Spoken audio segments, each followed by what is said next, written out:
working out to finish out the 2019-2020 season? Well, I think as long as there are testing procedures in place, um, to ensure that players are coming in to the facilities without having been exposed. Because the only situation is when they leave the practice facility, we're not certain of how safe they're being, what they're being exposed to. So I think the tricky part of that is how do we ensure that we test? How are we going to distance when not playing? Um, Granted, I know 5-on-5 it keeps you at the 10-person limit, but there's a lot of talking, bumping, moving. How does that play out when we talk about the spread if someone gets it? So it's still tricky to me. I'm not completely sure if we're ready, but we know it's not always about that. We know there's an economic element, an entertainment element. So I just pray all sports, because I know baseball is talking about coming back, Yeah. was planning for fall. I know NASCAR started back. So I just pray all the athletes are safe and that they continue to be conscious outside of uh, the basketball aspect so they can ensure that they're safe and separated and not exposed so they can be safe and at least take those measures along with whatever the NBA plans. Yeah, and I think it is really important to note that the main thing here is safety, because where I draw more of a concern for the players, and again, it's personal for me because I have a family member that plays in the league. I don't want him in any kind of a situation where he could get sick. It depends on how they release the quarantine measures that they have to take once everything is back and going. And my wife and myself have two different people that are involved in the NBA community. Like I said, I have a family member, my wife's best friend's husband. That sounds like a long lineage to get to where I'm going, but her best friend's husband is actually a trainer for the Pistons. So once they get back and going, then he has to go with them. They have a baby that's very young. You don't want him being in a situation where his family's at risk. I don't want my family with a situation where his family's at risk. And so that's where it's personal for me. But because everything is becoming so lax around the world and where I live personally, they actually extended the quarantine. They actually extended the stay-at-home orders. So this area is not playing with that. They're like, nope, we're not moving. Everybody sit still. Let the rest of the state do what it wants to do, but we're not moving. And we're not seeing a lot of that in these areas for which the NBA players are going to be, which means you still have more activity in the places where they're going to play. And even if they're playing in an environment where there's no fans, because of the other things in normal life that they'll be needing, there'll be some interaction with people who aren't going to be taking the measures that they should be taking, like wearing masks, not going out as much, keeping social distancing. In Florida, we already saw it spike because of how people were congregating in certain areas once they started lifting their orders. Because people are still doing that, it still puts them, in my viewpoint, in a vulnerable place, because now they're around those people who work in those day-to-day jobs that's just trying to get back to getting the economy healthy. But then we won't have the health of the people who work in the economy healthy, so to speak. So now what do we do? Because sports does need to come back. But if we have two cases now, both in China and in Singapore, where the people went back to normal, to a different normal, and then they started seeing spikes.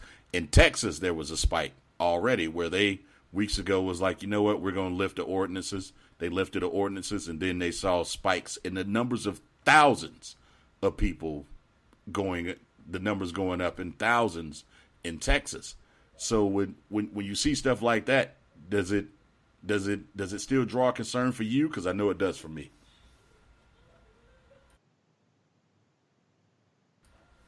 Well, maybe not for free. Yeah, I'm sorry. Technical difficulties. I'm sorry.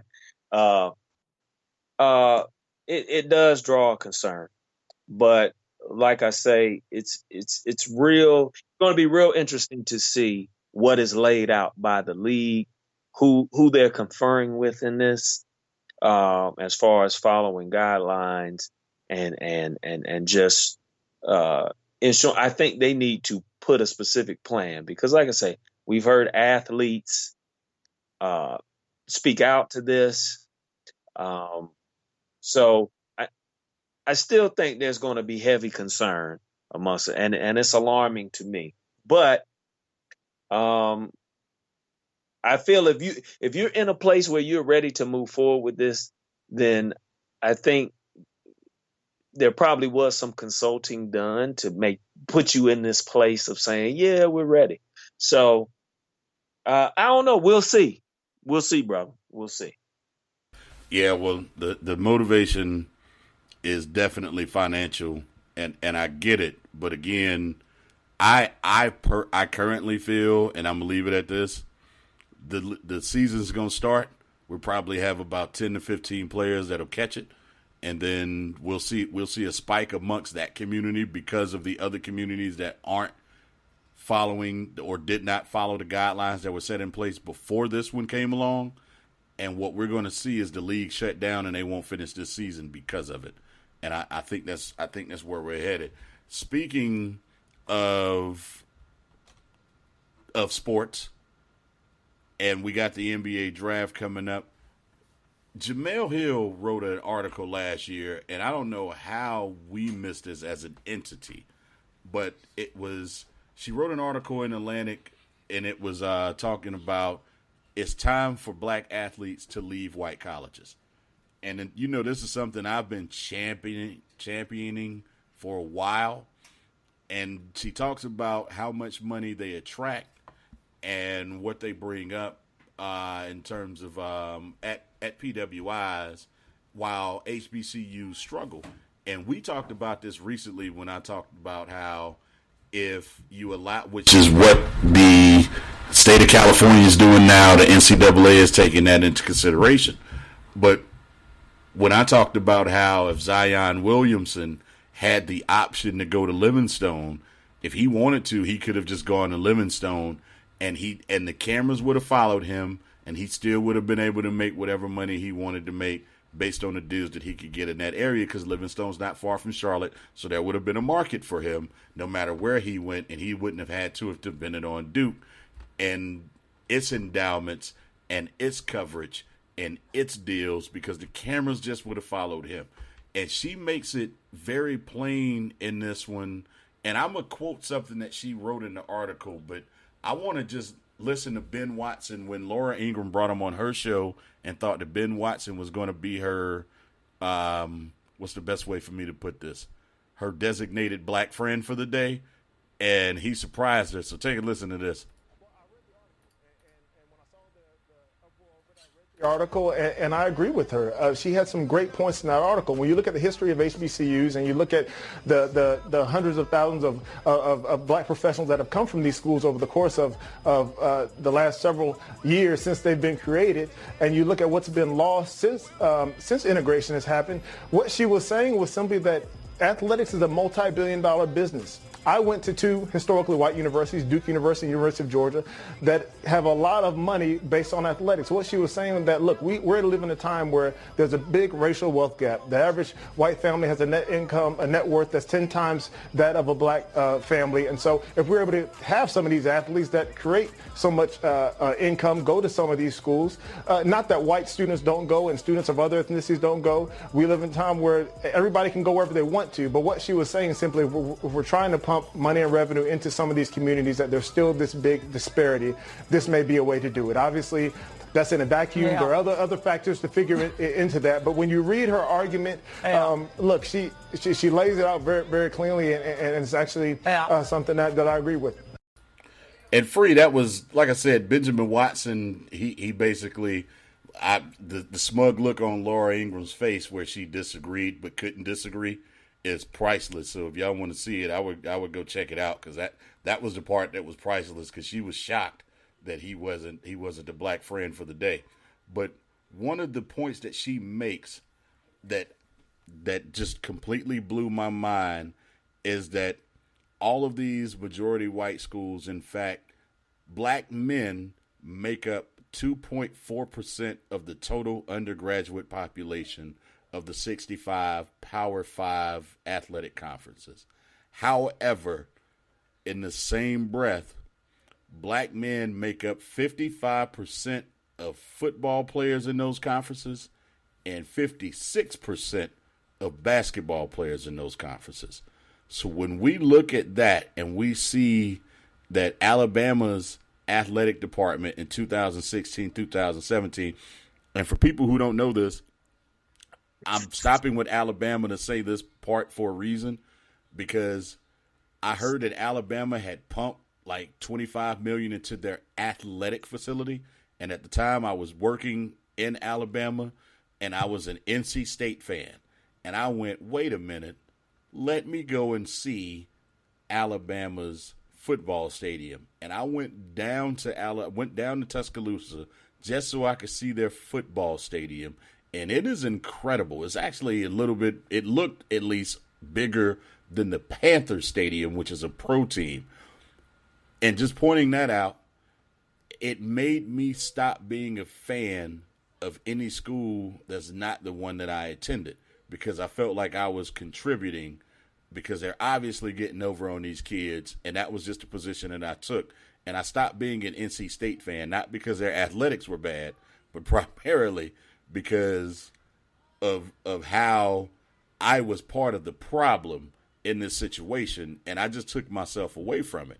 And in 2016, 2017, Alabama's athletic department generated $174 million, while Prairie View A&M bought in at less than $18 million.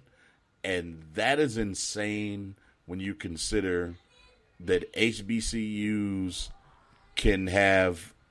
should have similar endowments when you have the disparity, as he talked about, of the average black family versus the average white family, and the average white family making 10 times that. But you have these schools that are taking the black men and either graduating them or sending them on, and able to take their money for their endowments. I mean, Shaq gives his endowments to LSU and not Grambling, where that may have been different if Shaq had a different opinion on it. And just looking at that, an average HBCU endowment is only 1/8 of that of a predominantly white school. What you come from a huge background of educators and people who not only played sports but that were very instrumental in sports. Yes. Your father was the commissioner for the MEAC for years. So hearing some of these numbers, does it make you feel a little bit differently about what we? I need y'all to buckle up. Can y'all buckle up real quick? I got my chin strap on. Because I'm gonna come to that. But first of all, let's not look at, now you did name a stat that plays into that, because let's not act like the endowment is solely based upon athletics. Athletics brings in revenue for the school. Absolutely. With merchandise, everything, TV contracts, which helps your exposure and your name get out there nationally, which helps recruit students as a whole. Absolutely. But the issue comes to that stat where you look at the annual incomes of graduates of these schools versus the annual income of those that go to these schools. So when you look at that, you look at the bulk of your alumni giving, foundations. Who are the owners of these foundations and these companies that give to these schools to buy into that? We're not the face of these franchises. If you look at the disparity in alumni giving, it's due to the salary disparity. And when you look at those of higher education in the African American community compared to the opportunities compared to those with just the base